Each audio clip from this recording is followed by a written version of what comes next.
Well, it took a long time coming, but this video's finally made. And not only did it take me a long time to make, but just like the episode I'm reviewing today, it took me 2 times to make this video because the first one was trash. But unlike the Unearthly pilot, I didn't finish that one.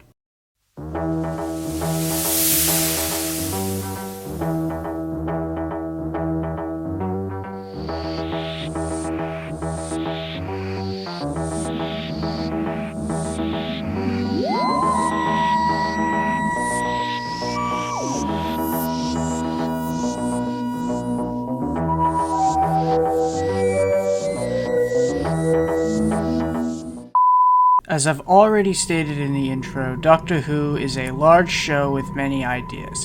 But where did those ideas all start out? Who came up with these ideas of the Doctor and his companions? How did such a tight-budget show with so many problems take off so far? Why am I asking you all of these questions when it's likely you don't know the answer and I do? Well, anyway, the story of Doctor Who started when a man named Sidney Newman, and some other people, but they don't really matter, came up with the idea of an educational sci-fi show that would teach children about history and science. 2 teachers would be whisked away with one of their students, under the name Susan Foreman, by her mysterious grandfather, the Doctor, a man that none of the companions truly know about in a TARDIS, a complex, advanced, yet faulty time machine to view the wonders of time. To fully critique something, one must know about the limitations and the goals that one takes on when creating something like Doctor Who. Originally, the show was created to be a children's educational television program. The end goal of each of these episodes was to teach something to the kids while having an engaging story with these historically iconic characters, as well as being a sci-fi show that explores the possible future that Earth is to experience. Things like exploring past events, talking to important figures, explaining scientific properties, and possible alien planets was part of the original idea. The framework for this can be found through most of the first Doctor's seasons. When Doctor Who started, it had its own vision of what to do, but put at the helm of it was Verity Lambert, a new first-time producer who used to work as an assistant for Sidney Newman. She had a different mindset for Doctor Who, and her contributions to the show were what brought Doctor Who into stardom. Her faith in a particular script was what got the ball going for the show, but I'll get into that later. To put it short, her work on Doctor Who was very important. Director of this episode was Waris Hussain, or his Indian last name, Habibullah. Waris was a man who, despite only directing 2 stories in Doctor Who, has made some pretty interesting contributions to the show himself. He was at the lunch meeting to convince William Hartnell to be the star for the TV show, and he even played a bit of a role in helping a few of the other actors get hired for the show. His earlier works included directing 10 episodes for Combat, and would later direct movies such as A Touch of Love, Henry VIII and His 6 Wives, and the Edward and Mrs. Simpson TV miniseries. The writer for this episode was Anthony Coburn, whose works included writing for the TV movie The Watching Cat in 1961. This was his only work for the show. He would later write for Heiress of Garth, The Newcomers, and be the creator for the TV series Warship. As this episode was a pilot, there was a lot of new stars to come onto the show, but none were more notable than the main star himself, William Hartnell. I'd like to make separate videos on the stars themselves, since they have played such a key role in the creation of Doctor Who. They deserve a video on their own. With the cast and crew assembled, they started filming in less than desirable locations. The majority of set filming for the first season occurred at Lime Grove Studio, with a handful done at Ealing Studio and the Television Center? I'll go into more detail into why this is confusing to me. Filming for this episode was mostly done in Lime Grove Studio, an old and tight filming studio that has been around since 1915, and was owned by 2 film companies prior to its ownership by the BBC. Even at the time it was purchased in 1949, it was considered an aging property that was only to be used until the BBC finished building its television center. However, it continued to be used up to 1963 when Doctor Who was scheduled for filming there for most of its first season, and it would continue to be used up until 1991 by other productions. Many people, including producer Verity Lambert, hated the studio for its limitations in updating film equipment and spacing, but this was the only studio that the BBC was offering. And where are we shooting? Lime Grove, Studio D. Oh God, not there. Anything else they offered would be less than satisfactory. Filming for the pilot took place on the 20th of August, 1963 at Ealing Studio on Stage 3A, the 31st of August at the Television Center, Studio 5, and the rest on the 27th of September at Lime Grove Studio D, which is interesting because all the footage for the pilot episode was footage from Lime Grove. So I'm going to assume that the Television Center was just scheduling and the shot from Ealing Studio was for the ending shot. So Sidney Newman saw the pilot and he was very displeased. We should fire the period. The characters of the Doctor and Susan were a bit too disturbing for the child audiences it was supposed to be shown to, but the largest reason was a plethora of filming mistakes that warranted the entire episode to be filmed again. Normally, these problems wouldn't be a big deal for the BBC since everyone did their best with what they could and muck-ups like this would be expected, but the mistakes in the pilot were so bad they disturbed the immersiveness of the episode itself, and while they were at it, they might as well also rewrite the characters to be more likable. It was only ideal from this once-in-a-lifetime opportunity at the BBC. With that said, filming started again for the first episode, having all the shots in Lime Grove refilmed sometime between the 18th of October and the 8th of November, while they were working on the story script, Tribe of Gum, the story that is normally sold as An Unearthly Child today. This remake was finally finished and good enough for the BBC to broadcast, but then tragedy struck. From Dallas, Texas, the flash, apparently official, President Kennedy died at 1 p.m. Central Standard Time, 2 o'clock Eastern Standard Time, some 38 minutes ago. On the 22nd of November, 1963, President John F. Kennedy was assassinated, and the eyes of Britain were drawn to the news networks rather than Doctor Who, which aired the day after at 5:16 p.m., with only a minute delay. Adding insult to injury, there was also a power failure in some parts of the country. The pilot only brought in 4.4 million views on its first viewing, causing the BBC to rebroadcast the episode right before the second episode the next week. This gave the episode a much better viewership as the numbers jumped to 6 million views for that day.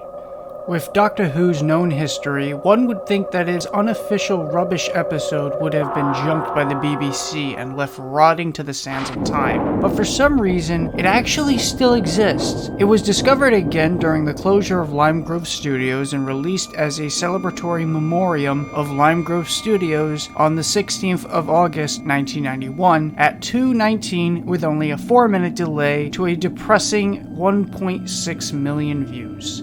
Regardless of the struggle to create the first episode to Doctor Who, An Unearthly Child is a perfect introduction to the show whatever series you start with. It pretty much conveys just what kind of person the Doctor is despite the incarnation, and the experiences of the companions visiting the Doctor for the first time despite the companion. So what is An Unearthly Child in the first place? It starts off with the teachers of an interesting student becoming curious of her upcomings. They follow her home to check up on her, only to stumble upon the Doctor and his time machine. The Doctor and Susan argue a bit as the teachers try to escape until the Doctor takes off with them, unknowing as to where they would land. There is nothing more to really say than how great the setup is, and based on the limitations, it's surprising that the episode looks as great as it does, especially in comparison with other other Doctor Who episodes. With the importance an Unearthly Child has to the Doctor Who fandom, it's questioned how good the episode is, and for this video, is the original pilot better than the broadcasted version? To me, the answer to that is to look over everything, but I think the first thing to do is look over the footage of both episodes. There is even something different to the opening credits of the unaired pilot in comparison to the original opening. The theme in this one not only has a bang, but also has a spooky feeling to it. Rather than having the theme change notes in one particular part, it holds and vibrates instead. It's an interesting comparison.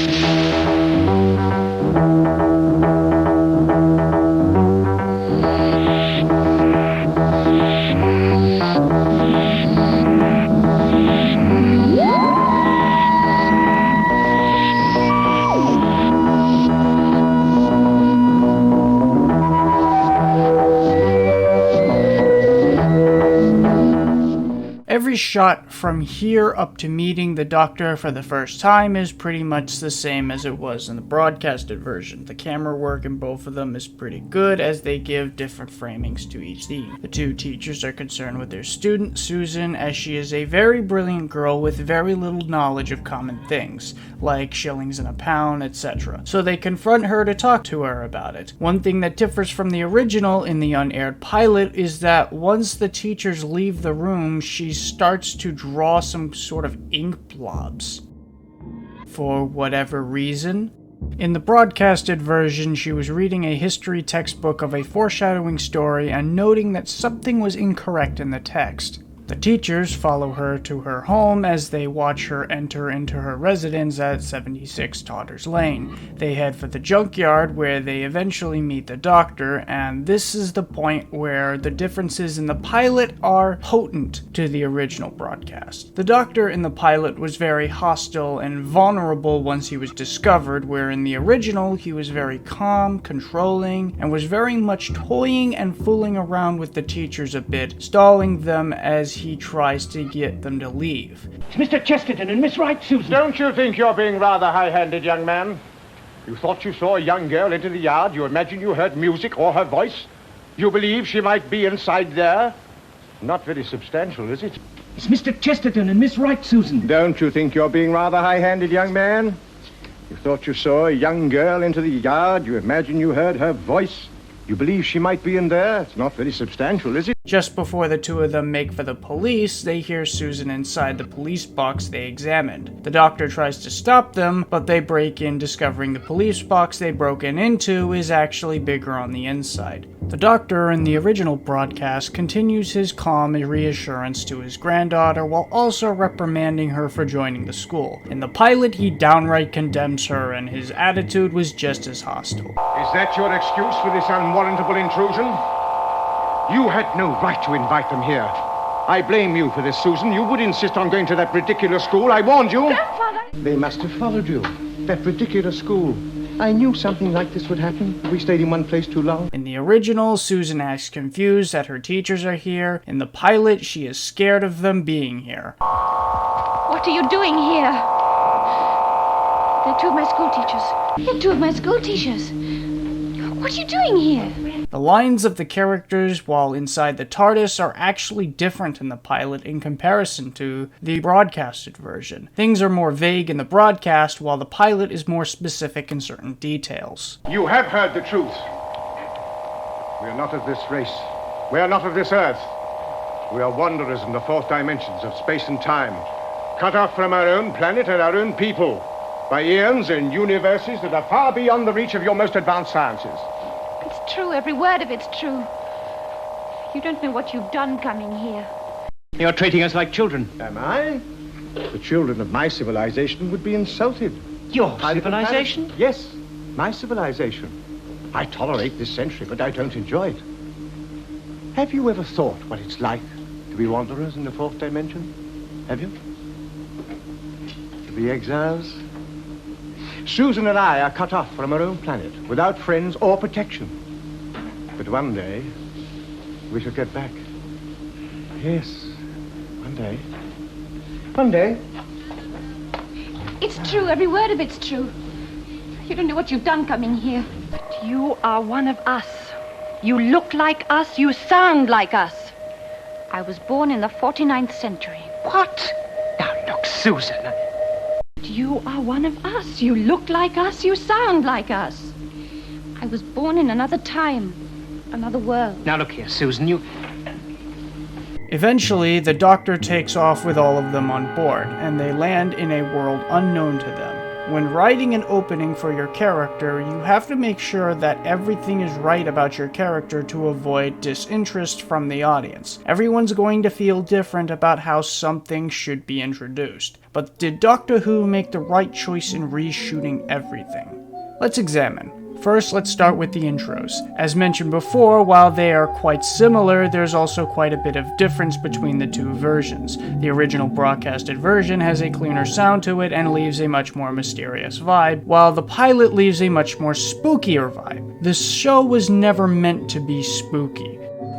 I thought we were trying to scare them. Scare them, not traumatize them. Sure, it wanted to scare and leave an impression on them, but not give them a haunting perspective. It's obvious that the original one is better in this regard. As for the shot-to-shot comparisons, while both the original and the pilot have much better shots in between each of them, the pilot has much better cinematography in general. This is mostly to do with reshootings, where certain shots had to be simplified in order to finish the episode in time for the broadcasted date. While some things, like line delivery, can be improved on in the second shooting, sometimes cinematography will take a toll, especially with a show like Doctor Who. While the pilot can sometimes be too long and dragged out in some shots, it certainly gets this one. Speaking of line delivery, the performance in the broadcasted version was actually better delivered. In the moments leading up to the visit in the junkyard, the line delivery was actually improved. This can obviously be due to comfort in delivering the lines. There are less pauses and more dramatic emphasis on certain lines of dialogue. Performances are also very much improved over the pilot. I know some people like this more harsher version of the Doctor, as it makes his transformation into the Doctor as we know all the more interesting, but I disagree with that. The Doctor's transformation is not so much his attitude, but his care for people outside of his granddaughter, and to take more moral approaches to solving problems. Most people use this moment in the Tribe of Gum story to justify this, the one where the Doctor was about to impale the caveman with a rock to secure his safety. I for one see the Doctor as more of a clever man than this. While I would agree that he would have some emotional moments, this seems like a moment where he would be more crafty in how he pushes away attention. This is obviously not his first time doing something like this, so I wouldn't understand him acting as if this was a life and death situation. Sidney Newman obviously changed this because he didn't seem like somebody the audience would get attached to, so they softened him up a bit. As for Susan's performance, she always acts scared throughout this session, so it's great to finally see her express something other than fear for once, though I will admit this is slightly out of her character. This isn't a very long video, mostly because there isn't really anything much to talk about. I only separated this story from the rest for the mere fact the rest of the story isn't that significant or even really that good. But because this episode had an unaired pilot, it makes talking about this particular part of the story so much more interesting. Overall, I feel like the original broadcast is the better version. It has some revisions that the show needed, but I also have a lot of respect for the pilot in its presentation, and they are both really good to watch, either to study film or to just enjoy in different interpretations of Doctor Who. Both are the same story that take a different approach, and it helps us see what works and what doesn't. It is rare for something like this to come out, but it's definitely a pleasant sight, especially when it comes to Doctor Who.